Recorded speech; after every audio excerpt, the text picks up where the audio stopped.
నమస్కారం ఘంటారావానికి స్వాగతం. ముందుగా ప్రధాన అంశాలు. రాష్ట్రంలోని అమృత్ పట్టణాలకు కేంద్ర నిధులు 673 కోట్లు విడుదల చేయాలని వెంకయ్య ఆదేశం.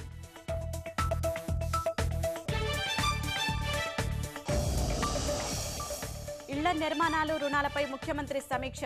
మరి కాసేపట్లో ఎంపీలు శాసనసభ్యులతో సమావేశం.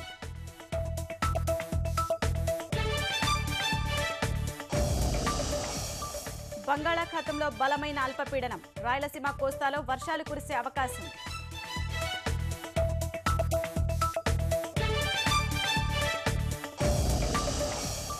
బీహార్ ఎన్నికల ప్రచారంలో లాలుపై ప్రధాని ధ్వజం.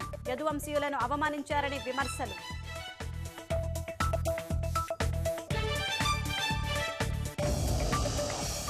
రుద్రమదేవి చిత్రానికి కేసీఆర్ సర్కార్ నజరానా. తెలంగాణలో పన్ను మినహాయించాలని నిర్ణయం.